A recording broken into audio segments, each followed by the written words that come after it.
నమస్కారం, నేను Sahasra. Welcome to top Telugu TV. ఇవాళ మనతో పాటు ఒక ప్రముఖ లిరిసిస్ట్ ఉన్నారండి. లిరిసిస్టే కాదు, తను ఒక పోయెట్, అలాగే అసిస్టెంట్ ప్రొఫెసర్ నిజాం కాలేజ్. మరి కాలేజ్లో లెక్చరర్గా ఉంటూ అటు సినిమా వైపు మక్కువ ఎలా వచ్చింది, పాటలు ఎలా రాస్తున్నారు, కవిత్వం రాయడానికి ఆయనకి ఎవరు స్ఫూర్తి, ఇవన్నీ కూడా తెలుసుకుందాం. మరి ఆయన ఎవరే కాదు, డాక్టర్ తిరునగరి శరత్ చంద్ర గారు. మరి ఆయన గురించి పూర్తి వివరాలు, ఆయన నేపథ్యం, ఆయన ఎక్కడి నుంచి వచ్చారో అవన్నీ కూడా ఆయన మాటల్లో తెలుసుకునే ప్రయత్నం అయితే చేద్దాం మనం.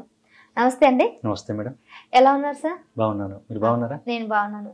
సో మీరు ఒక ప్రొఫెసర్గా ఉండి సినిమాలో పాటలు రాస్తున్నారు అని అంటే ఎక్కడో ఒక దగ్గర ఒక ప్యాషన్ అనేది ఉంటుంది. సో మీ చిన్నప్పటి నుంచి వచ్చిందా, లేకపోతే పెరిగిన వాతావరణం బట్టి వచ్చిందా, లేకపోతే సినిమాలో కొద్దిగా డబ్బులు ఎక్కువ సంపాదించుకోవచ్చు అని ఇటువైపు అడుగులు వేశారా? ఎలా జరిగింది ఈ ప్రయాణం మీకు? అంటే నాకు చిన్నప్పటి నుంచి వచ్చింది, ఎందుకంటే నాకు అది జీన్స్ అట్లా ఉంది. మా నాన్నగారు కూడా కవి. మాది కోరుట్ల, జగిత్యాల జిల్లా. నాన్నగారు తిరునగరి శ్రీనివాస స్వామి గారు. నాన్న కవి, లిరిక్ రైటర్. మీ నాన్నగారు కూడా? నాన్నగారు కూడా కవి, రైటర్, తర్వాత గవర్నమెంట్ టీచర్ తెలుగు. అలా నాన్న కవి కావడం వల్ల ఆయన వెళ్ళేటువంటి ప్రతి ప్రోగ్రామ్కి నన్ను తీసుకెళ్లేవారు వెంట. నాకు అప్పుడేం తెలీదు, నాన్న వెళ్తున్నారు, నేను వెళ్ళాలంతే. అక్కడికి వెళ్ళిన తర్వాత చాలా మంది రైటర్స్, పెద్ద పెద్ద వాళ్ళు, కవులు, కళాకారులు చాలా మంది వచ్చేవారు. అక్కడ వాళ్ళంతా కూడా పాటలు పాడడం, కొన్ని స్పీచెస్ ఇవ్వడం లాంటివి చేసేవారు. నేను విన్నాను, మనకేం తెలియదు అప్పుడు నా వయసు ఎంత 7th క్లాస్ 8th క్లాస్ ఉంటాను అంతే, నాకేం తెలియదు. కానీ మనం ఏదో ఉంది అందులో, వాళ్ళు ఏదో చెప్తున్నారు, తెలుసుకోవాలంటే ఒక ఇంట్రెస్ట్ అప్పుడే వచ్చేసింది. సరే అని చెప్పి నేను అక్కడ వాళ్ళు మాట్లాడుతుంది అంతా విని వచ్చాక నాన్నగారిని అడిగి తెలుసుకున్నాను. వాళ్ళు ఏం మాట్లాడారు, దాని అర్థం ఏంటి, అది రాయాలంటే మనం ఏం చేయాలి అని ఇలా నాన్న అడిగితే చెప్పారు. దీన్ని కవిత అంటారు, దీన్ని పాట అంటారు, ఇది రాయడానికి ఇట్లా చదవాలి, ఇది రాయాలంటే ఇట్లా చేయాలని చెప్పారు. అన్ని మెలకువలన్నీ చెప్పారు. అది తెలుసుకోవడం అనేటువంటిది ఒక అవగాహన మాత్రమే. కానీ రాయాలంటే సాధన చేయాలి, దానికి తగ్గటువంటి ఒక అధ్యయనం ఉండాలి. సరే అని చెప్పి నేను బుక్స్ చదవడం, తర్వాత నాకంటే ముందు పెద్దవాళ్ళు రాసినటువంటి ఏవైతే బుక్స్ ఉన్నాయో అవి చదవడం, పాట యొక్క లక్షణాలు తెలుసుకోవడం, కవిత యొక్క లక్షణాలు తెలుసుకోవడం, ఇవన్నీ చేసుకొని నేను రాయడం మొదలుపెట్టా. కవిత రాసి నాన్నగారికి చూపించాను, ఇది సరిదిద్ది, ఇది ఇలా కాదు, ఇలా ఉండాలి, ఇది ఇలా రాయాలి అని చెప్పాను. అలా చిన్నప్పటి నుంచి ప్రతి బుక్ ఇచ్చి చదివించారు, ప్రతి ప్రోగ్రాంకి తీసుకెళ్లారు. అలా నాకు నాన్నగారు స్ఫూర్తి. అలా నాకు సాహిత్యం వైపు, ఈ కవిత్వం వైపు, పాట వైపు ఆసక్తి వచ్చేసింది. సో మీ నాన్నగారి దగ్గర నుంచి ఒక జీన్స్, లేదంటే ఆయన చూసి పెరిగారు కాబట్టి అలా దీని మీద ఆసక్తి రావడం జరిగింది. సో మీరు ఫస్ట్ ఏ ఏజ్ లో మీరు రాయడం స్టార్ట్ చేశారు, ఏం రాశారు? 7th క్లాస్ లో రాశాను ఫస్ట్. 13-14 ఇయర్స్ అయితే ఏంటంటే అనుకోకుండా, జనరల్గా మనం ఏ రైటర్ రాసినా అది యంగ్ ఏజ్ లో, చిన్న పిల్లలప్పుడు మనం రాస్తుంటే ప్యాట్రియాటిక్కో లేకపోతే ఇంకా రొమాంటిక్కో రాస్తాము. మనకంత తెలియదు కదా అప్పుడు, ఈజీగా వచ్చేవి అవే అప్పుడు. సరే అని చెప్పి నేను రొమాంటిక్ గా ఒక 3-4 లైన్స్ ఒక లవ్ పోయిట్ లాగా రాశాను. అంటే మీకు అప్పుడు ఎవరైనా గర్ల్ ఫ్రెండ్ ఉండి అట్లా రాయాలని? అలానే లేదు, జస్ట్ మనం ఏంటంటే అప్పటికి మనం మూవీస్ చూస్తుంటాం, సాంగ్స్ వింటుంటాం కదా, జనరల్ గా రాయాలన్న ఉద్దేశంతో ఒక అమ్మాయిని ఊహించుకొని రాసేసారు. చిరు చిరు నగవుల కవిత తలపుల, పిలిచిన పిలుపుల, చూసిన చూపుల అని 3-4 లైన్స్ రాసి నాన్నకి చూపించాను. చూపిస్తే చాలా బాగుంది, మీటర్ మీద, మనకి ఇప్పుడు మ్యూజిక్ మీటర్ మీద కరెక్ట్ లెన్స్ లో కరెక్ట్ గా సెట్ అయిపోయింది, చాలా బాగుంది, ట్యూన్ చేస్తే మంచి పాట అయిపోద్ది అని చెప్పి మొత్తం రాయమన్నారు. అందులో కొంచెం మెలకువలు చెప్పారు, ఇక్కడ ఈ వర్డ్ కాకుండా ఇది ఉంటే ఇంకా ఫ్లోగా వస్తుంది, బాగుంటుంది ఈ వర్డ్ అని చెప్పి సరిదిద్ది నేర్పించారు. అది 7th క్లాస్లో. ఒక్కసారి మనకు ఎంకరేజ్ చేశారు, మనం రాయగలుగుతున్నాం అని మనకు కాంప్లిమెంట్ వచ్చిందంటే ఇంకా మనకు ఉత్సాహం వచ్చేస్తుంది. అలా ఇంకా రాస్తూనే వచ్చేసారు. అలా 10th, ఇంటర్, డిగ్రీ నేను ఓరియంటల్ డిగ్రీ చేశాను ధర్మపురిలో. ఆ తర్వాత ఉస్మానియా యూనివర్సిటీలో ఆర్ట్స్ కాలేజ్లో MA తెలుగు, తర్వాత అక్కడే యూనివర్సిటీలో ఆచార్య సూర్య ధనంజయ గారి పర్యవేక్షణలో నేను దాశరథి సినిమా పాటల్లో కవితాత్మకత అనే అంశం మీద PhD చేశాను, డాక్టరేట్ తీసుకున్నాను. అంటే దాశరథి సాంగ్స్ మీద నేను రీసెర్చ్ చేశాను ఓన్లీ PhD పర్పస్లో. కానీ అంతకంటే ముందే నేను చాలా మంది టాలీవుడ్ లో ఉండేటువంటి అందరూ లిరిక్ రైటర్స్ మీద నేను రీసెర్చ్ చేసి 350 మెంబర్స్ లిరిక్ రైటర్స్ మీద. అంటే ఇప్పుడు మీరు పాటలు రాయడమే కాకుండా రీసెర్చ్ కూడా చేయడం జరిగింది. 350 మెంబర్స్ లిరిక్ రైటర్స్ మీద నేను రీసెర్చ్ చేసి. రీసెర్చ్ అంటే ఏ విధంగా చేశారు? అంటే వాళ్ళ బ్యాక్గ్రౌండ్ వాళ్ళు ఎట్లా రాయగలుగుతున్నారు, వాళ్ళు ఎక్కడి నుంచి వచ్చారు, వాళ్ళ నేపథ్యం ఏంటి, వాళ్ళు ఎన్ని పాటలు రాశారు, వాళ్ళ పాటల్లో ఉండేటువంటి పొయిటిక్ వాల్యూస్ ఎట్లా ఉంటాయి, ఇప్పటికి ఎంతమంది ఉన్నారు, వాళ్ళకి ఎంత పేరు వచ్చింది, పేరు రాకపోతే అంత మంచి టాలెంట్ ఉండి కూడా ఎందుకు పేరు రాలేదు, ఇలా ఒక్కొక్క రైటర్ని కూడా నేను రీసెర్చ్ చేసి ఓన్లీ తెలుగు ఫిల్మ్ ఇండస్ట్రీ 350 మంది 350 మెంబర్స్ చేసి నేను సినీ గీతావరణం అని ఒక బుక్ వేశాను. ఇంటర్నేషనల్ కాన్ఫరెన్స్ చేశాను. చాలా మంది రైటర్స్ కి టాలీవుడ్ లో అందరికీ ఆ బుక్ వెళ్ళిపోయింది. అట్లా రీసెర్చ్ పర్పస్ లో కూడా వర్క్ చేశాను. ఇది రీసెర్చ్, ఇది సినిమా పాటల మీద నా రీసెర్చ్. ఫస్ట్ రీసెర్చ్ చేసి ఆ తర్వాత మీకు కూడా కాన్ఫిడెన్స్ వచ్చి రాయడం జరిగింది. కానీ రాయడం అంటే మీరు అంటున్నారు ఇప్పుడు సినిమా పాటల మీద రీసెర్చ్ చేయడం వేరు, మనం రాయడం వేరు. మనం రాస్తున్నప్పుడు అప్పుడు మనకు ఒక ఎక్స్పీరియన్స్, మన దాకా వచ్చేదాకా తెలియదు ఒక లిరిక్ రైటర్ పడేటువంటి బాధ ఎలా ఉంటుందో. మీకు ఎట్లాంటి ఎక్స్పీరియన్స్ వచ్చింది వెన్ యూఆర్ రైటింగ్? అంటే నాకు జనరల్ గా నాకు సినిమా ఛాన్స్ నేను ట్రై అంటే రాయాలి, నేను సినిమాలోకి రావాలి, దీనిలో డబ్బులు వస్తాయి, సంపాదించుకోవాలి అని అనుకోలేదు. అలా అనుకుంటే కేవలం లిరిక్స్ మాత్రమే ఎందుకు, స్టోరీస్ రాసేవాడిని, డైలాగ్స్ రాసేవాడిని, ఇంకా వేరే ఆలోచన ఉండేది. కానీ ఎందుకు లిరిక్స్ రాయాలంటే ముందు నుంచి మనకు దాని మీద ఒక ప్యాషన్ ఉంది కాబట్టి వచ్చాను. అది ఏంటంటే నేను జనరల్గా ఎలా అంటే ఫేస్బుక్లో నా పోయమ్స్ అట్లా సాంగ్స్ అట్లా పెడుతుంటే జనరల్గా తల్లాడ సాయి కృష్ణ గారని డైరెక్టర్, ఆయన చూశారు. ఒకసారి చూసి ఫేస్బుక్లో ఆయన నాకు మెసేజ్ పెట్టి మీరు బాగా రాస్తున్నారన్న, మా మూవీకి ఒక సాంగ్ రాయాలి అంటే సరే అన్న రాస్తాను అని అంటే, మరి ఇదివరకు రాశారా మీరు ఎప్పుడైనా అన్నారు. అంటే ఎప్పుడు రాయలేదు నేను అన్నాను. మరి ఇలా రాస్తారు, ఇదివరకు రాయకపోవచ్చు కానీ ఇప్పుడు నేను రాయగలను, ఎందుకంటే ఒక లిరిక్ రైటర్ పడేటువంటి బాధ ఎలా ఉంటుందో నాకు తెలుసు, ఎందుకంటే నేను అంతా రీసెర్చ్ చేసి వచ్చాను కానీ కాబట్టి దాని మీద నాకు ఒక అవగాహన ఉంది, నేను రాయగలను అన్న. అలా అన్నానే కానీ అక్కడ రీసెర్చ్ మీద ఉండేటువంటి ఎక్స్పీరియన్స్ వేరు, నా దాకా వచ్చినాక ఆ కష్టం వేరు. సరే రాస్తానన్నాను, నన్ను తీసుకెళ్లారు డైరెక్టర్ గారు, మన శ్రీపాద రామచంద్రరావు గారు ఉన్నారు, ఆయనకు పరిచయం చేశారు. సరే రాస్తారు ఇట్లా అని చెప్పంటే, ఊరికి ఏదో రాసేయడం కాదు బాబు, మనము ఇది ట్యూన్ ఇస్తాం మేము, ఆ ట్యూన్కి రాయాలి మీరు అని అన్నారు. అంటే సరే నేను ట్యూన్కి రాస్తాను అంటే మరొక మీటర్ ఇవ్వండి అని చెప్పి ఇచ్చారు. తనాన్న నాన్న నాన్న నాన్న నాన్న నాన్న తనాన్న నాన్న నాన్న నాన్న నాన్న నాన్న, ఇది ట్యూన్. ఈ మీటర్ మీద ఈ లెన్స్ మీద అక్కడ వర్డ్స్ సెట్ చేయాలి, ఇటు వర్డ్ ఇటు వెళ్ళొద్దు అటు వెళ్ళొద్దు. ఇప్పుడు తెలుస్తుంది మనకు ఒక రైటర్ పడేటువంటి బాధ ఏంటో, అప్పుడు మొదలు పెట్టినాక తెలుస్తుంది. వాళ్ళు ఇలా రాశారు, వీళ్ళు అలా రాశారు. నేను రీసెర్చ్ చేసినప్పుడు ఏదో పేపర్ మీద రాసింది వేరు, ఇప్పుడు నా దాకా వచ్చింది, ఇప్పుడు చెప్పాలి నేను. మీకు ఎట్లా అనిపించేది సార్? అంటే ట్యూన్ కట్టిన తర్వాత రాస్తేనే బెటర్ అనిపించిందా, రాసిన తర్వాత ట్యూన్ కడితే బెటర్ అనిపించిందా? రాశాక ట్యూన్ చేస్తే లిరిక్ రైటర్ కి ఫ్రీడమ్ ఉంటుంది, కానీ మ్యూజిక్ డైరెక్టర్ కి ట్యూన్ ఇచ్చి రాయించుకుంటే ఆయనకు ఫ్రీడమ్ ఉంటుంది. ఆయన ఫ్రీడమ్ ఉంటుంది, మీకు కష్టమైపోతుంది. ఆ ట్యూన్ లో ఇప్పుడు మీరు అన్నట్టు ఒక అక్షరం అటు వెళ్ళకూడదు, ఆ టైప్ లో మీకు రావాలి. అంటే మనకు సంఖ్యలు వేసేసి చేతికి పెన్ ఇస్తారు అన్నట్టు, అంత నియమ నిబంధనలు ఉంటాయి వాటికి. సరే అని చెప్పి నేను సవాలు నిన్ను తాకి చుట్టుముట్టె చూడరా, సయంటు దూసుకొచ్చి సాగరాన్ని ఈదరా, నిజాన్ని నిద్రలేపి గుండె దమ్ము చూపరా అని రాశాను. కరెక్ట్ అక్కడ ఉండేటువంటి థీమ్ ఏదైతే ఉందో, సినిమాలో సిచ్యుయేషన్ ఏదైతే ఉందో కరెక్ట్ యాస్టీస్ గా దానికి సెట్ అయిపోయింది. ఒక్క వర్డ్ ఇటు వెళ్ళలేదు అటు వెళ్ళలేదు, మార్చమని కూడా చెప్పలేదు, పర్ఫెక్ట్ గా వచ్చిందండి, దీనికి అహ్మద్ గారు పాడతారు ఈ సాంగ్ ని అని చెప్పారు. అహ్మద్ గారు అప్పటికే నాని గారికి, శరవణ్ గారికి ఆయన చాలా సాంగ్స్ పాడారు, ఎక్కువ హిట్ సాంగ్స్ ఆయన పాడారు. సరే అని చెప్పి ఆయన వాయిస్ లో చాలా బాగా వచ్చింది పాట కూడా. తర్వాత అదే మూవీలో నాకు పోలీస్ సాంగ్ ఒకటి ఇచ్చారు, పోలీస్ సాంగ్ కూడా నేను రాశాను. అట్లా ఒక్క సాంగ్ ఇస్తానన్నారు, అదే సినిమాలో నాకు 2 సాంగ్స్ రాసే ఛాన్స్ కూడా వచ్చింది. అట్లా ఆ తర్వాత ఇంకా దక్ష మూవీకి రాశాను. మీరు ఫస్ట్ రాసిన సినిమా ఏదండి? ఇదే ఒక్కడే నెంబర్ 1. ఒక్కడే నెంబర్ 1 ఎవరండి ఇది? దీంట్లో మన వెంకన్న గారు యాక్టింగ్, శ్రీపాద రామచంద్రరావు గారు డైరెక్షన్, మ్యూజిక్ వచ్చేసి రామ్ తవ్వా గారు చేశారు. అందులో 2 సాంగ్స్ నేను రాశాను ట్యూన్కి. అంటే ఆ సినిమాలో ఉన్నది ఒకటే ఒక సాంగ్, అది కూడా సినిమా స్టోరీ మొత్తం కూడా కాన్సెప్ట్ అంతా కూడా బేస్ చేసుకొని ఉంటుంది. ఏది ఆ సాంగ్ లో ఏముంటుంది అంటే, వాళ్ళు అడవిలో వెళ్తుంటారు, చిమ్మని చీకటి ఉంటుంది, వాళ్ళకు వెనకలు ఏం కనిపించదు, కాకపోతే వెనక ఏదో తరుముతున్నట్టుగా ఉంటుంది, కానీ సస్పెన్స్ గా ఏదో ఉంది అని ఉంటుంది, కానీ అక్కడ ఏం ఉండదు. అంటే ఆ సిచ్యుయేషన్ దృష్టిలో పెట్టుకొని ఇది ఛాలెంజింగ్. చాలా పాటలలో అంటే ఓకే, కానీ ఒకటే పాట కాబట్టి చాలా హైలైట్ అవ్వాలి, మీరు దాని మీద ఎక్కువ ఫోకస్ చేయాలి. అది సినిమాకు ఉండదు మొత్తం ఒకటే పాట, సినిమా కథ అంతా పాటలో ఉండాలి కాబట్టి సినిమా కథ అంతా నాకు వినిపించారు. చూశాను, కథ అంతా అర్థమైపోయింది, ఇంకా రాయాలి. ట్యూన్ ఇచ్చారు, మళ్ళీ ట్యూన్కి రాయాలి.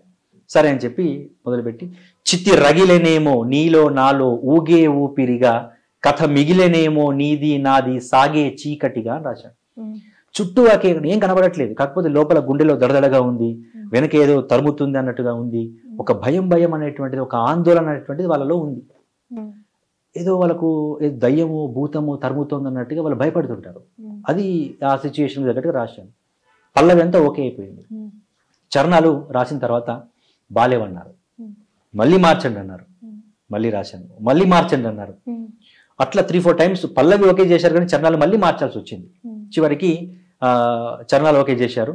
దాంట్లో ఆ సాంగ్ని పర్ఫెక్ట్గా వచ్చేసింది. ఆ సాంగ్ని తనికెళ్ళ భరణి గారితో లాంచ్ చేయించారు.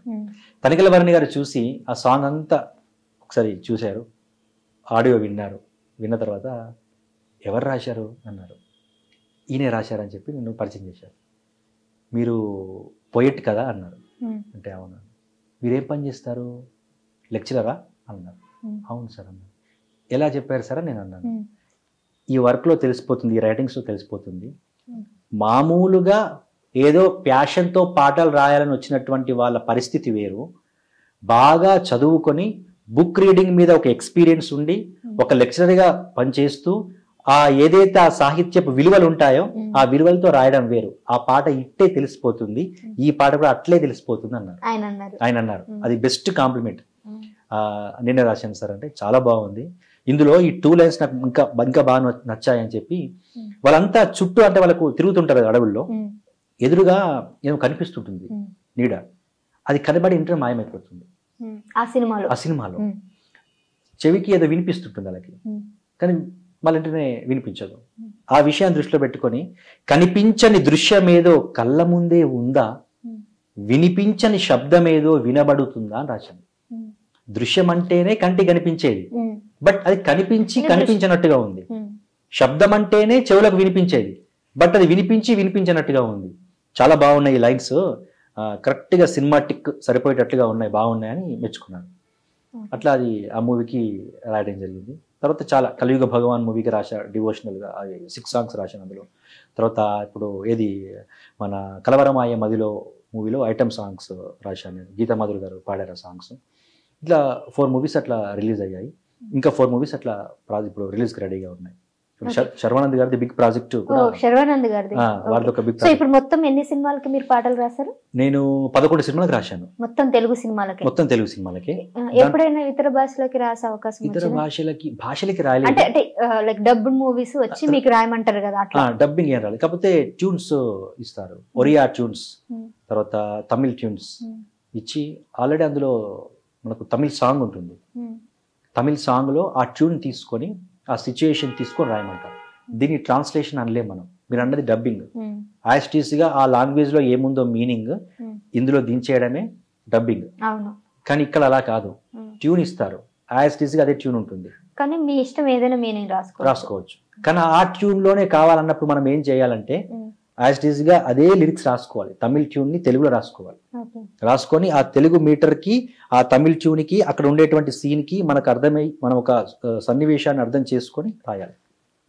చాలా కష్టంగా ఉంటుంది. అట్లా ఒరియా ట్యూన్కి చాలా ఇబ్బంది అయింది, ఒరియా ట్యూన్కి రాశాను. తమిళ్, మలయాళం ఇవన్నీ భాషలలో కూడా సేమ్ ఇలానే జరుగుతుంటది, అంటే మీరనే కాకుండా సినిమాలో జనరల్ గా ఇలానే చేస్తారు, ట్యూన్ మాత్రమే కాపీ చేసి ఆ తర్వాత రాస్తారు. అంటే అక్కడ నుంచి ఆ లాంగ్వేజ్ నుంచి ఈ లాంగ్వేజ్ లోకి వచ్చినప్పుడే డబ్బింగ్ చేయమని అంటారు. అనువదించినప్పుడు డబ్బింగ్ అన్నారు అనుకోండి, మీరు అన్నట్టు అనువదించాలి, ఉన్నట్టుగా ఇందులో దించేసేయాలి మొత్తం, అది అనువాదం.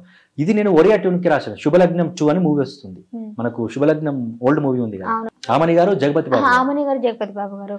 కాకపోతే ఇందులో జగపతి బాబు గారు లేరు, సుమన్ గారు ఉన్నారు, ఆమని గారు ఉన్నారు.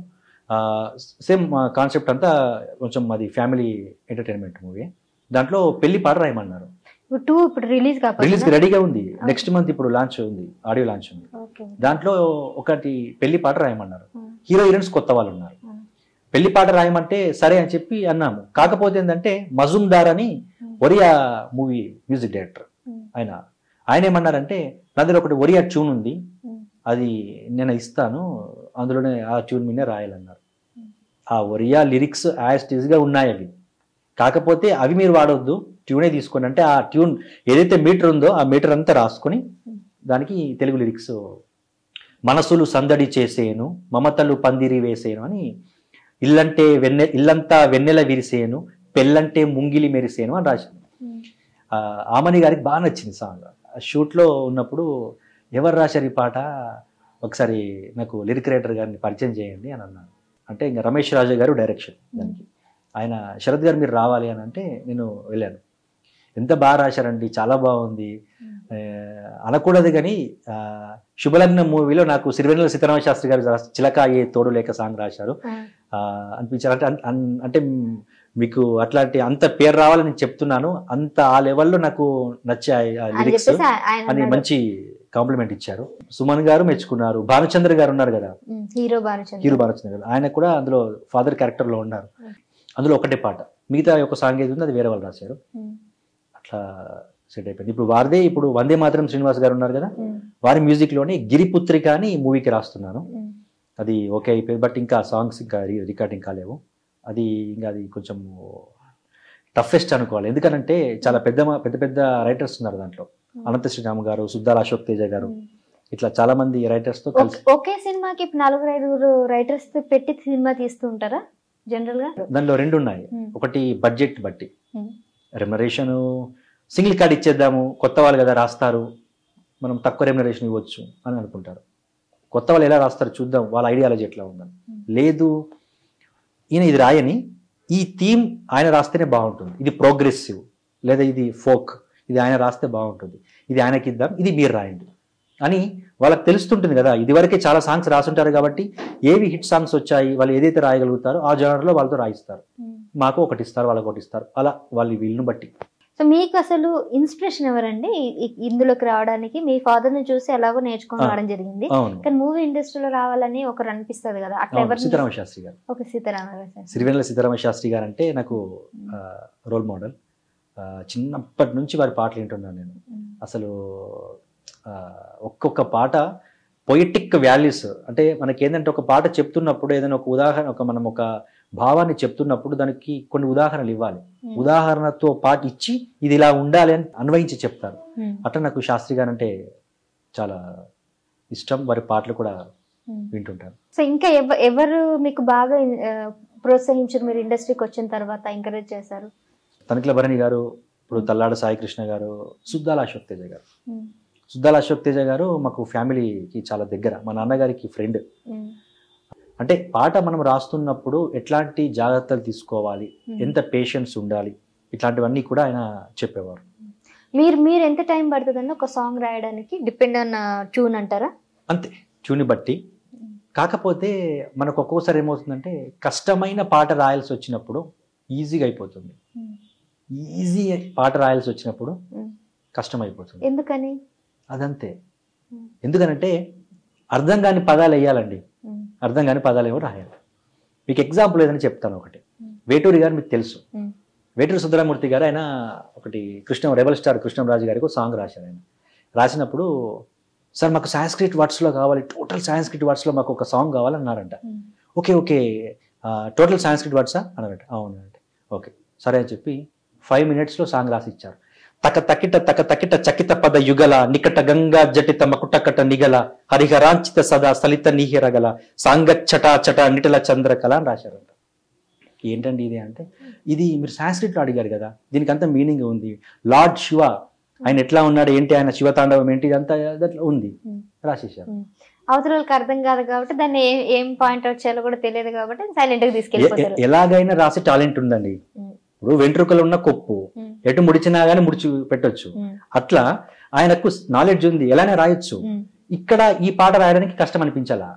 మెగాస్టార్ గారికి ఒక రొమాంటిక్ సాంగ్ రాయండి అంటే, అబ్బని తీయని దెబ్బ పాట రాయాలి, దానికి ఎన్ని రోజులు పట్టిందంటే ఆయనకి చాలా రోజులు పట్టింది రాయడం. చాలా ఈజీ. అంటే జనానికి ఏదైతే మనకు కనెక్ట్ అవుతుందో అది ఆ కనెక్ట్ అయ్యేటువంటిది, జనానికి కనెక్ట్ అయ్యేటువంటిది రాయాల్సి వచ్చినప్పుడు ఇప్పుడున్నటువంటి జనరేషన్ ఏది రాస్తే వాళ్ళకి నచ్చుతుందో అనేటువంటిది వాళ్ళ ఇష్టం కానీ వాళ్ళ ఐడియాలజీ కానీ తెలుసుకొని రాసేటప్పుడు మనం జాగ్రత్తగా కూర్చొని రాస్తాం కాబట్టి టైం బాగా తీసుకుంటాం. ఇట్లాంటి కష్టమైన పాటలు రాయడం ఈజీ, సులువైన పాటలు రాయడమే కష్టం. ఇది చాలా డిఫరెన్స్ అయితే. మీరు పాటలు పాడతారు కూడా జనరల్ గా, సింగర్ కూడా? పాడలేనండి. కాకపోతే ఏంటంటే నేను జనరల్ లయాత్మకంగా చదివి వినిపిస్తుంటాను. అంటే ఇప్పుడు మీ వాయిస్ కూడా చాలా బేస్ ఉంది, వినసొంపుగా ఉంది. ఎందుకు ట్రై చేయలేదు యాజ్ ఎ సింగర్ గా? సింగర్ గా అంటే ఇప్పుడు చాలా మంది ఇప్పుడు లిరిసిస్ట్ అందరూ కూడా పాటలు పాడుతున్నారు. ఇప్పుడు కాసర్ల శ్యామ్ గారు కానీ, లేదంటే చంద్రబోస్ గారు, వాళ్ళు ఎంత చక్కగా పాడతారు. మీరు కూడా పాడడానికి ట్రై చేస్తే వచ్చేదేమో. అంటే మనము ప్రాక్టీస్ చేస్తుంటే వస్తుంది, బట్ ఎందుకు నేను చేయలేదు. ఎందుకంటే ఈ వాయిస్ కూడా మనం బేస్ గా ఏంటంటే నేను రేడియో టాక్స్ అట్లా నేను వెళ్తుంటాను రెగ్యులర్ గా. తర్వాత దూరదర్శన్ లో యాంకర్, నేను యాదగిరి ఛానల్ దూరదర్శన్ అందులో యాంకర్ గా చేశాను. చాలా మంది ఇప్పుడు ప్రొఫెసర్స్ ఉంటారు కదా, ప్రొఫెసర్స్ యూనివర్సిటీస్ అంతా సెలబ్రిటీస్ అట్లా ఉంటారు కదా, రైటర్స్ ని ఇంటర్వ్యూ చేసేది నేను. కాబట్టి మనకి ఏంటంటే వాళ్ళని ఇంటర్వ్యూ చేయడానికి, వాళ్ళని క్వశ్చన్స్ అడగడానికి మనం జనరల్ గా ఏదైతే మనం మాట్లాడుతుంటామో స్టేజ్ల మీద మనము యాంకరింగ్, వ్యాఖ్యాతగా చేయడం, అట్లా మనకు ఆ బేస్ వాయిస్ చిన్నప్పటి నుంచి చాలా ప్రోగ్రామ్స్ చేస్తూ వచ్చాను. కాబట్టి ఈ వాయిస్ అట్లా మాట్లాడడానికి, ఏదైనా ఎక్స్ప్లెయిన్ చేయడానికి మాత్రం ఓకే ఇంత. కానీ ఎందుకు పాడగలవనేమో కానీ ఎప్పుడు ట్రై చేయలేదు. ఈసారి ట్రై చేస్తాను. న్యూ ఇయర్ 2025 కి కొత్తగా ట్రై చేస్తాను, పాడదాం. ఇప్పుడు ఈ కవితకి పద్యానికి డిఫరెన్స్ ఎట్లా దీనికి ఏ విధంగా మీరు రాయాల్సి వస్తుంది, దానికి ఏ విధంగా రాయాల్సి వస్తుంది? అంటే జనరల్ ఏంటంటే కవిత అన్నారు మీరు. ఇప్పుడు కవిత్వం అంటే దాంట్లో కొన్ని పార్ట్స్ ఉంటాయి క్లాసిఫికేషన్ చేసుకుంటే. కవిత అంటే పద్యం ఉంటుంది, గేయం ఉంటుంది, ఇట్లా ఫ్రీ వర్స్ ఉంటుంది. అయితే ఏంటంటే అది రాసేటప్పుడు కవికి చాలా ఫ్రీడమ్ ఉంటుంది. ఎవరు క్వశ్చన్ చేయరు, మనకు నచ్చినట్టుగా రాసుకోవచ్చు. కవి ఎవరి పోయిట్ ఇష్టం వచ్చినట్టుగా రాసుకోవచ్చు. దాన్ని ఒక బుక్ గా పబ్లిష్ చేసుకోవచ్చు. ఇది వేరే విషయం. నేను కూడా బుక్స్ అక్షర శిఖరం, ఇలా చైతన్య లహరి అట్లా బుక్స్ వేశాను నేను పోయిట్రీ రాసి. అయితే ఇది వేరు, ఇంకా సినిమాది వేరు. సినిమా అనేటువంటిది మన ఇష్టం ఉండదు. డైరెక్టర్ ఇష్టం, ప్రొడ్యూసర్ ఇష్టం, మ్యూజిక్ డైరెక్టర్ ఇష్టం, హీరోయిన్స్ ఇష్టం, కామన్ ఆడియన్స్ ఇష్టం. ఇప్పుడు మనం కూర్చొని వాళ్ళకి ట్యూన్ ఇచ్చి, వాళ్ళు స్టోరీ చెప్పి, వాళ్ళ ట్యూన్ కాన్సెప్ట్ అంతా చెప్తుంటే దాన్ని బేస్ చేసుకొని మనం సాంగ్ రాయాలి. అంతే తప్ప మనకు నచ్చినట్టుగా రాస్తుంటే కుదరదు. మన వర్డ్స్ అక్కడ ఏం ఉండవు. కేవలం మనం రాస్తున్నాం, నాకు నచ్చలేదు మార్చేసాయి అంటే మార్చాలి. ఒక్కొక్కసారి అండి కూర్చొని కన్వర్జేషన్లో డైరెక్టర్ గారికి నచ్చుతుంది, ప్రొడ్యూసర్ గారికి నచ్చుతుంది, మ్యూజిక్ డైరెక్టర్కి నచ్చుతుంది, హీరోయిన్స్కి నచ్చుతుంది. వాళ్ళకు దాని మీద ఏం అవగాహన ఉంటుంది, బట్ వాళ్ళందరికీ నచ్చుతుంది. మధ్యలో ఈ కన్వర్జేషన్ అంతా నడుస్తున్నప్పుడు ఒక ఆఫీస్ బాయ్ వచ్చి టీ తీసుకొచ్చి మధ్యలో వింటూ, సార్ మీరు ఇందాకేదో చెప్తున్నారు, అందులో ఒక వర్డ్ చెప్పారు, ఆ వర్డ్ బాగాలేదు సార్ అంటారా అని వెళ్ళిపోతారు. వారికి నచ్చలేదంట, మార్చేసి. మీకు నచ్చిందంటే నాకు నచ్చింది ముఖ్యం కాదు. కామన్ మ్యాన్, వాళ్ళ కోసం మనం మూవీ తీసేది, వాళ్ళ కోసం మీరు సాంగ్ రాసేది. వాళ్ళకి నచ్చలేగా, వాళ్ళకి నచ్చలేదంటే టోటల్ వినే వాళ్ళందరికీ నచ్చినట్టేగా.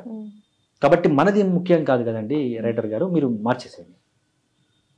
మళ్ళీ మార్చారు. ఇదంతా అయిపోయిన తర్వాత సింగర్ పాడేటప్పుడు వర్డ్ ప్రొనౌన్సియేషన్లో సరిగ్గా పలకరాలేదనుకోండి, సార్ నాకు ఈ వర్డ్ పలకొస్తలేదు, మార్చేసేయండి. రికార్డింగ్ అయ్యేదాకా, final mixing, mastering, wave file వచ్చేదాకా పాట ఎన్నిసార్లు చెక్కి చెక్కి చెక్కి చెక్కి ఒక శిల్పం లాగా తీర్చిదిద్దాల్సి. కవిత్వానికి ఇంత ఉంటుందా? మనం 3-4 టైమ్స్ రాసుకుంటాం, అది మన ఇష్టం. ఎవరు క్వశ్చన్ చేస్తారు? ఇది జనానికి అందరికి, అంటే చదువు రాని వాడికి కూడా ఇది వెళ్తుంది. ఏది సాంగ్. కవిత అలా కాదు, బుక్ లో వేస్తే నాలెడ్జ్ ఉన్నవాడు, బుక్ చదివేవాడు మాత్రమే అది చదువుతారు. కానీ సాంగ్ అట్లా కాదు కదా, అందరి దగ్గరికి వెళ్ళిపోతుంది. కాబట్టి అందరికి నచ్చేలాగా, అందరూ మెచ్చేలాగా రాయాలి. ఇప్పుడు మీరు లెక్చర్ గా స్టిల్ కంటిన్యూ చేస్తున్నాను. నిజాం కాలేజీలో చేస్తున్నాను. అది ఇది రెండు, అది ప్రొఫెషన్, ఇది ప్యాషన్. ఎట్లా మేనేజ్ చేస్తున్నారు యాజ్ బీయింగ్ ఏ లెక్చరర్ గా? మళ్ళీ మీరు ఈ సినిమాకి దానికి మీ సమయం ఎలా సరిపోతుంది అంటారు? సమయం అంటే చాలా కష్టం అవుతుంటది, కానీ నాకు ఇష్టం కాబట్టి. ఏంటంటే క్లాసెస్ 2:30-3 వరకు అయిపోతుంటాయి ఆఫ్టర్నూన్. తర్వాత నేను ఈవినింగ్ టైం అంతా 3-4 నుంచి అట్లా స్టూడియోకి వెళ్ళడం, ఫిల్మ్ నగర్కి అట్లా వెళ్ళడం, సాంగ్స్ రికార్డింగ్స్ ఉంటే వెళ్ళడం, స్టూడియోకి అట్లా ఇట్లా నడుస్తుంది. ఎప్పుడు మీరు స్టార్ట్ చేశారండి జర్నీ? ఏ ఇయర్ లో? 21 నుంచి ఇప్పుడు 3 ఇయర్స్ అవుతుంది. 3 ఇయర్స్ కంప్లీట్. 60 సాంగ్స్, 3 సంవత్సరాలలో 60 పాటలు రాశారు. ఎన్ని కవిత్వాలు రాశారు? కవితలు చాలా రాశాను, దాదాపు 350 అబోవ్ పోయమ్స్ రాశాను. బుక్స్ ఎన్ని రాశారు? 4 వచ్చాయి. 4 బుక్స్ పబ్లిష్ అయిపోయాయి. ఇంకా 4 బుక్స్ ఇప్పుడు పబ్లిష్ కి, అంటే ప్రెస్ లో ఉన్నాయి, ప్రింటింగ్ వర్క్ లో ఉన్నాయి. సో 3 ఇయర్స్ లో మీరు ఆల్మోస్ట్ ఒక 60 పాటలు రాశారు, 350 కవితలు రాశారు, 4 బుక్స్ రాశారు. ఎంతో కొంత అప్రిజియేషన్ ఉంటుంది కదా. సో మీకు వచ్చిన అప్రిజియేషన్ నామినేషన్స్ కానీ లేదంటే అవార్డులు కానీ తెలుసుకోవచ్చు? అవార్డ్స్ ఎస్ జానకి గారు ఉన్నారు, సింగర్ ఎస్ జానకి గారు, లెజెండరీ సింగర్, మన ఆశా భోంస్లే గారి వాళ్ళ జనరేషన్. ఎస్పి బాలు గారి కంటే సీనియర్ ఆవిడ. అయితే జానకమ్మ గారితో నాకు ముందు నుంచి కొంత పరిచయం ఉంది. నేను వారి ఇంటికి వెళ్ళాను. వెళ్తూ ఉంటే నేను రైటర్గా తెలుసు అమ్మకి. నాన్న ఏమైనా రాశావా సాంగ్స్ ఈ మధ్య అని అంటే, అమ్మ నేను ఒక సాంగ్ రాశాను, మెసేజ్ ఓరియంటెడ్ సాంగ్ ఈ మధ్య అని. జస్ట్ నేను అది ఎవరికి ఇంకా వినిపించలేదు, జస్ట్ రాసుకున్నాను అంతే. ఒక పోయం లాగా రాసుకున్నానండి దాన్ని. ఆమెకి వినిపించాను. వినిపిస్తే నాన్న నేను ఇది ట్యూన్ కట్టి నేనే పాడతాను ఈ సాంగ్ అన్నారు. ఆవిడ ఎప్పుడండి రఘువరన్ బీటెక్ మూవీలో అమ్మ అమ్మ అనే పసివానమ్మ అది లాస్ట్ వరకు పాడింది. ఆ తర్వాత రిటైర్మెంట్ తీసేసుకున్నారు. మీడియాకి అంతటికి తెలుసు వాళ్ళు పాడట్లేదని. ఏఆర్ రెహమాన్ గారు ప్రాజెక్ట్ చేస్తున్నట్టు లేదు నాన్న నేను పాడలేనని రెహమాన్ గారికి చెప్పినటువంటి క్యాండిడేట్ ఆవిడ. ఆమె వయసు ఎంత ఉంటుంది? 85. ఇంకా పాడకూడదు లేదని పాడట్లేదు, ఎందుకంటే వాయిస్ అంత పెద్ద ఆవిడ కదా, ఏజ్ కూడా సహకరించాను. నేను పాడలేనన్న అని అన్నటువంటి ఆమె ఆ పాటని నేనే ట్యూన్ కట్టి పాడతాను, బట్ నేను స్టూడియోకి వచ్చి పాడలేను, ఎందుకంటే మీడియా మొత్తానికి తెలుసు నేను పాడట్లేదని. మీడియా ముఖంగా నేను చెప్పేశాను. బట్ హోమ్ థియేటర్లో, మన హోమ్ స్టూడియోలో నేను ఇక్కడే ట్యూన్ కట్టి నేను ఈ రోజు పాడతాను అని నా ముందే ఆ రోజు నేను వారి దగ్గరే ఉన్నాను. నేను రాసిన పాట ట్యూన్ కట్టి ఆవిడ వాయిస్ లో పాడారు, హై పీచ్ లో అండి.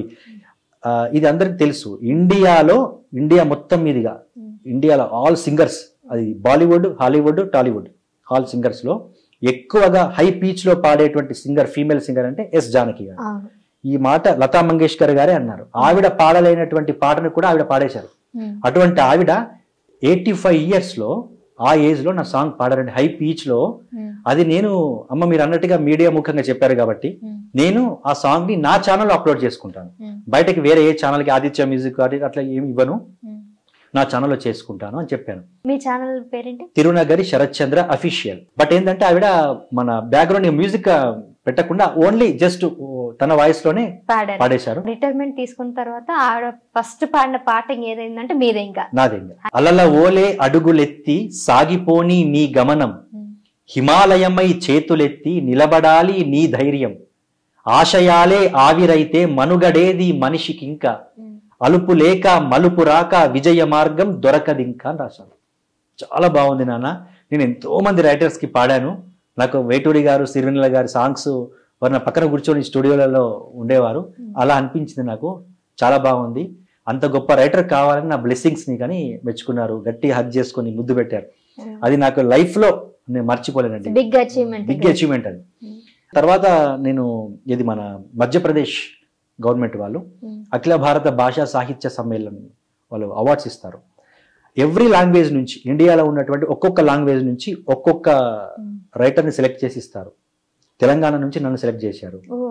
అది 22లో నేను మధ్యప్రదేశ్లో అవార్డు తీసుకున్నాను. అందులో అక్కడ అవార్డు వచ్చింది.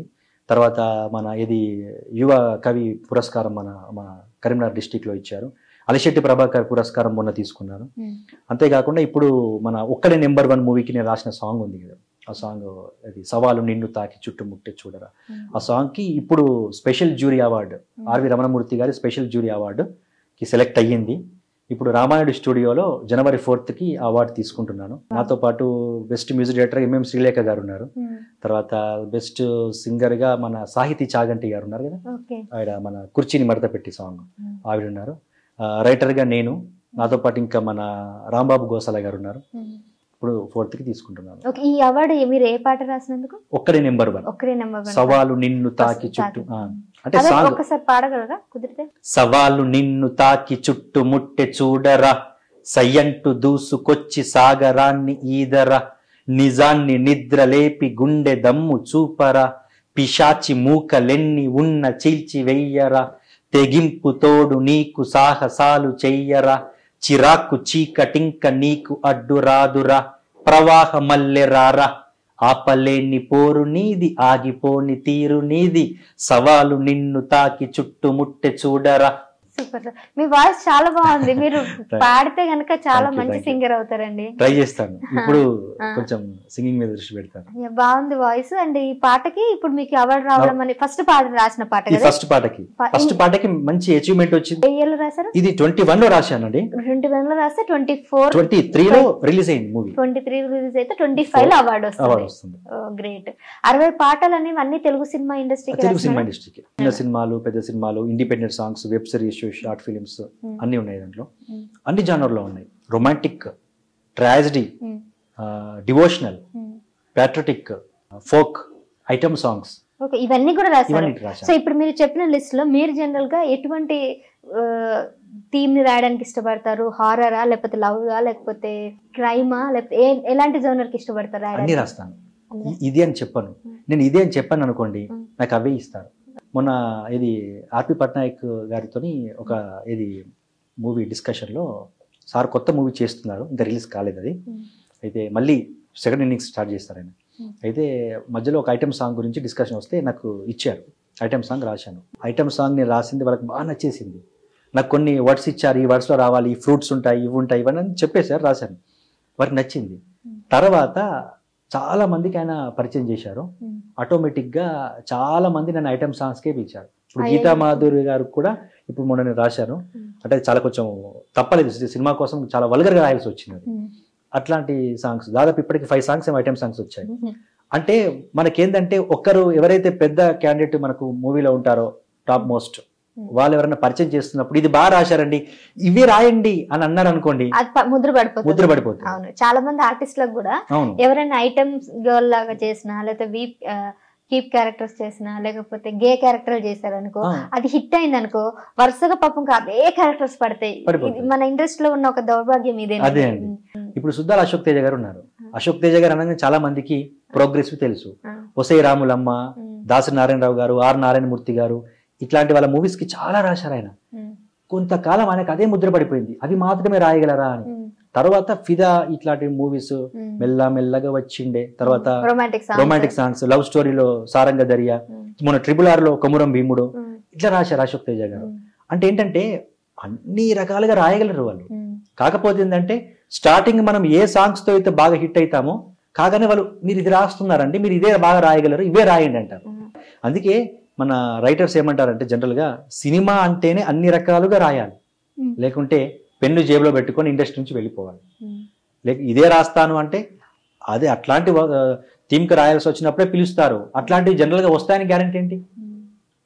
అన్ని రకాలుగా ఉండకపోవచ్చు కదా సినిమాల్లో. సో మీకు జనరల్ గా ఇప్పుడు సినిమాలో ఒకటే కాకుండా ఇంకా ఏంటి మీ ప్యాషన్?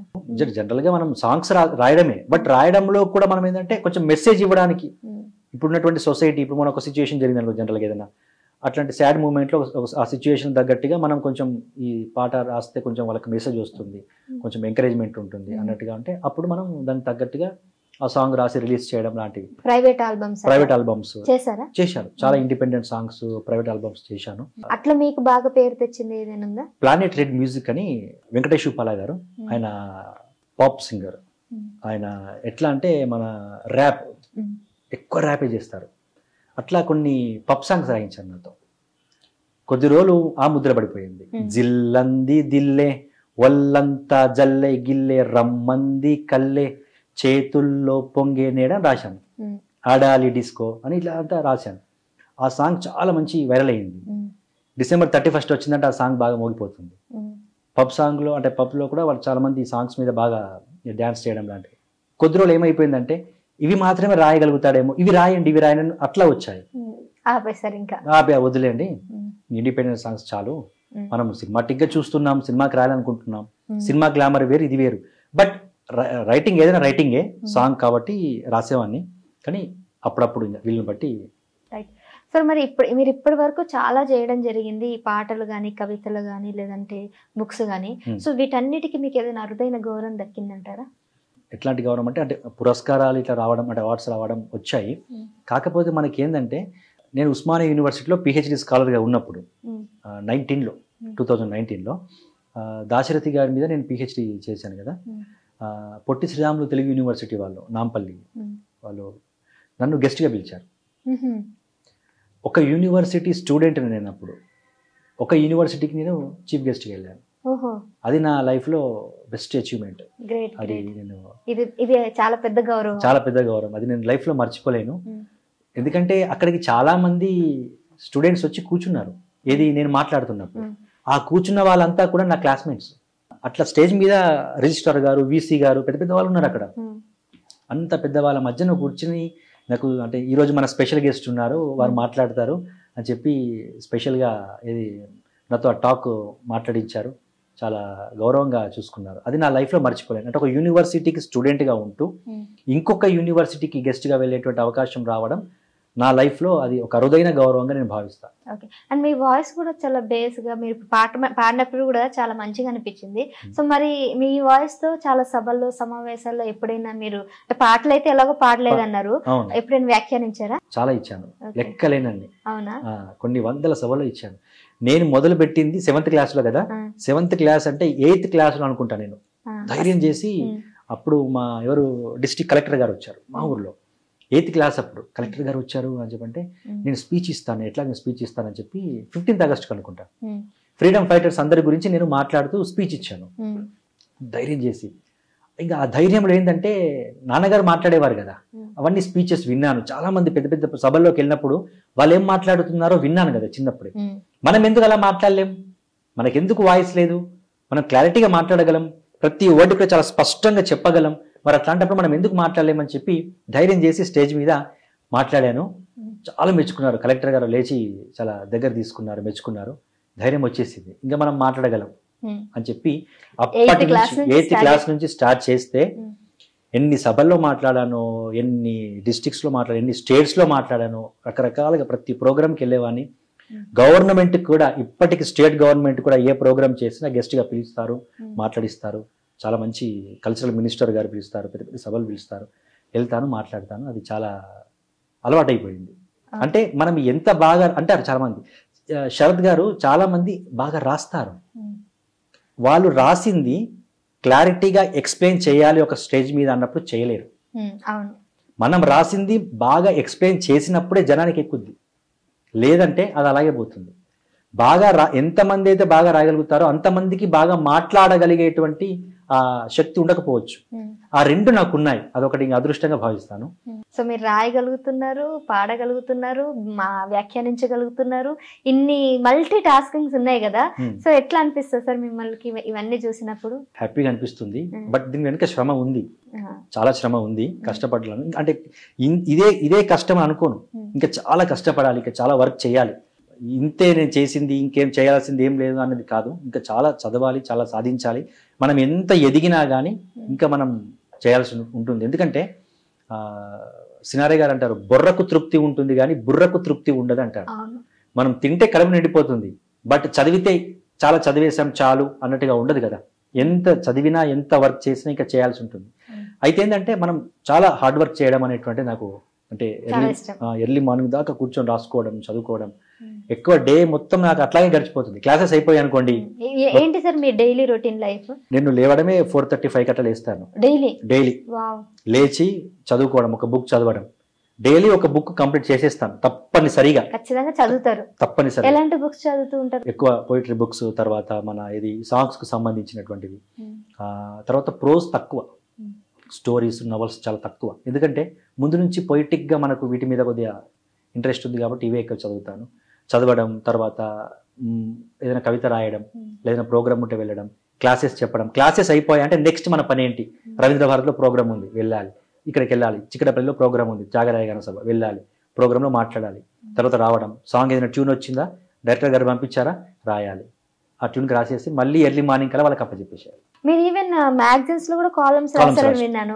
సో అవి రెగ్యులర్ గా రాస్తుంటారా? రెగ్యులర్ గా అంటే ఇప్పుడు ఒక కాలం నడుస్తుంది. ఎలాంటి కాలమ్స్ రాస్తారు? జనరల్ నమస్తే తెలంగాణ ఉంది కదా, నమస్తే తెలంగాణలో నేను ఏం చేశానంటే నా రీసెర్చ్ పర్పస్ లోనే తెలంగాణ సినిమా రైటర్స్, సినిమా కవులు, లిరిక్ రైటర్స్ మీద ఒక్కొక్క కవి మీద, ఒక్కొక్క లిరిక్ రైటర్ మీద ఒక స్టోరీ, ఎవ్రీ సండే ఒక స్టోరీ, ఒక ఎపిసోడ్, అట్లా రెగ్యులర్గా వచ్చేది. టాప్లో ఉన్న వాళ్ళని రాశాను, ఎంతో టాలెంట్ ఉండి పైకి రాని వాళ్ళు ఉంటారు, అలాంటి వాళ్ళ గురించి కూడా రాశాను.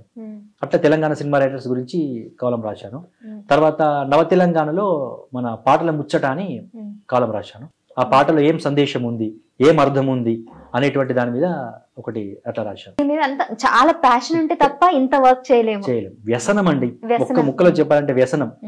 ఇదేంటంటే మనకు ఇదో మత్తు అనుకుంటాంగా, ఒక మత్తులాగా. ఈ వ్యసనం అంటే జనరల్ గా మనకు ఏమైనా బ్యాడ్ హ్యాబిట్స్ ఉంటాయి, తాగడం ఇట్లాంటివి, అవి కాసేపటికి దిగిపోతాయి. ఈ సాహిత్యం అనేటువంటి ఈ వ్యసనం ఉందే, ఇందులోకి దిగామంటే అది ఇంకా ఆ మత్తు తొందరగా దిగదు.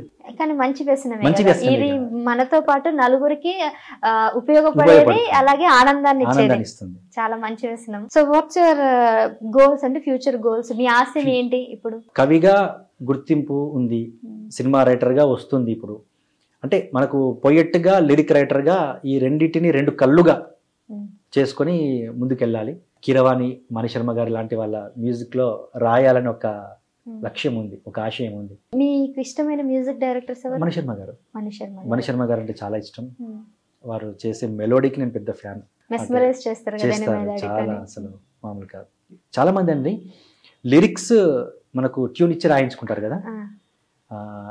మణిశర్మ గారు ఏమంటారు తెలుసా, మీరు రాయండి సార్, నేను ట్యూన్ కట్టగలను, ఎందుకంటే మీకు ఫ్రీడమ్ ఉంటుందిగా, మీరు రాయండి, నేను ట్యూన్ కడతాను. ఎంత ఫ్రీడమ్ ఉంటే అంత బాగా రాయగలుగుతారు. మా థీమ్ కు తగ్గట్టుగా, మా సిచ్యుయేషన్ తగ్గట్టుగా మీరు రాయండి, మేము ట్యూన్ చేయగలుగుతాం అలా అంటారు. నేను సేమ్ ఇలాగే కోటి గారిని ఇంటర్వ్యూ చేశాను. జనరల్ గా వారి జర్నీ గురించి చేశాను. నేను చేసిన తర్వాత రైటర్ గా మీకు కొన్ని ఉంటాయి, ఎందుకంటే మ్యూజిక్ డైరెక్టర్ గానీ మీకు కొన్ని ఉంటాయి, అడగండి సార్ మీరు ఎందుకు ఎక్కువ శాతం మీరు ట్యూన్కే రాయించుకుంటారు? కోటి గారు మ్యూజిక్ డైరెక్టర్, కోటి గారు ఎప్పుడు ట్యూన్కే రాయించుకుంటారు.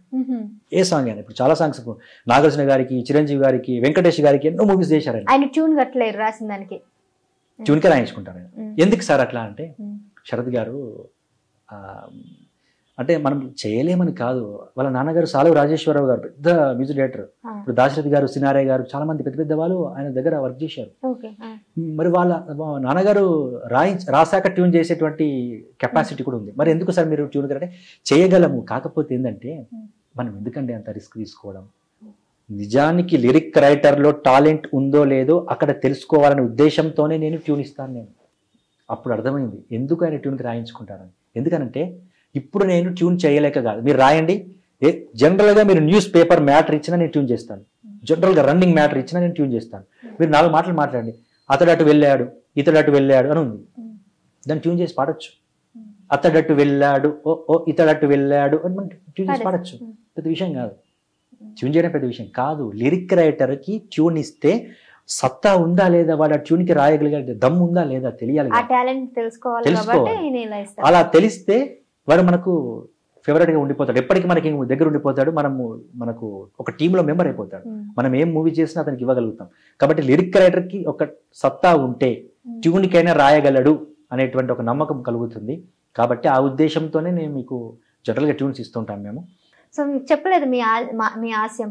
అసలు ఆశయం అంటే ఇదే, కీరవాణి గారికి, మణిశర్మ గారికి వాళ్ళ మ్యూజిక్ లో చేయాలి. ఎప్పుడైనా ఫ్యూచర్ లో మ్యూజిక్ డైరెక్టర్ అవ్వాలనే ఆలోచన ఉందా? అలాంటి ఆలోచన ఏం లేదండి. డైలాగ్స్ కోసం ఛాన్స్ వచ్చింది, నేను రాయలేను డైలాగ్స్ అని అన్నారు. పెద్ద మూవీ కదండి, డైలాగ్స్ ఎందుకు రాయాలి, ట్రై చేయండి అని అన్నారు. నేను రాని పని చేయలేను కదా, కాబట్టి నేను చేయలేను. చిన్న రోల్ ఉంటుంది, ఏదో ఫ్రెండ్ క్యారెక్టర్లో చేయగలరా అని అడిగారు, నేను చేయలేను. నేను సాంగ్స్ రాస్తాను కాబట్టి నేను రాయడం మాత్రమే నా పని. కాకపోతే మీరు ఏ ట్యూన్ ఇచ్చినా, ఎలాంటి ట్యూన్కైనా నేను రాయగలుగుతాను. అది నా ధర్మం, రాయడం ఒక కవిగా. అంతేగాని నేను dialogues, stories, screen play, acting, music direction అటువైపు వెళ్ళలేను. బట్ వాటి మీద కొంత అవగాహన ఉంది, నేను చేయగలను, రాయగలను, దానికి తగ్గట్టుగా రాయగలను.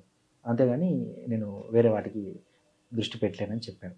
అంటే కవిగా, సినీ గీత రచయితగా మంచి అనుకున్నటువంటి, అంటే రెండింటిని బ్యాలెన్స్ చేస్తూ. మీకు ఏది ఇష్టం? కవిగా పిలిపించుకోవడం ఇష్టమా, సినీ గేయ రచయితగా పిలిపించుకోవడం ఇష్టమా?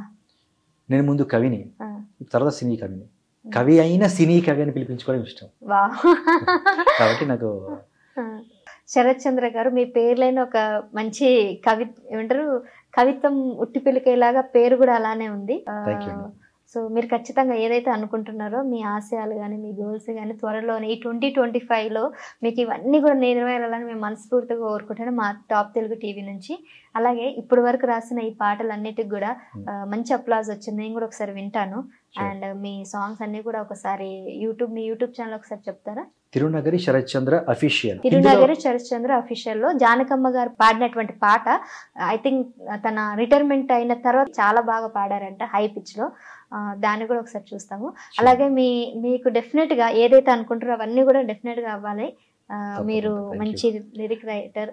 ఇంకా చేయాల్సింది చాలా ఉంది. థ్యాంక్ యూ అండి, థ్యాంక్ యూ వెరీ మచ్. మీకు టాప్ తెలుగు టీవీ వారికి చాలా చాలా థ్యాంక్స్. Thank you. సో చూసారు కదండి, శరత్ చంద్ర గారు రాసినటువంటి పాటలు కానీ కవిత్వాలు కానీ ఇప్పటి వరకు ఆయనకి దక్కినటువంటి గౌరవం కానీ అప్లాస్ కానీ. సో మీకు ఎలా అనిపించింది ఈ ఇంటర్వ్యూ? సో మీ అభిప్రాయాన్ని కూడా తప్పకుండా కింద కామెంట్ చేయండి. అలాగే మరొక మంచి సెలబ్రిటీతో మళ్ళీ మీ ముందుంటాను. చూస్తూనే ఉండండి top Telugu TV. This is Sahasra. నమస్కారం. సబ్స్క్రైబ్ చేయండి. Please do subscribe to Please like, share and subscribe to top Telugu TV. Top Telugu TV. Top Telugu TV.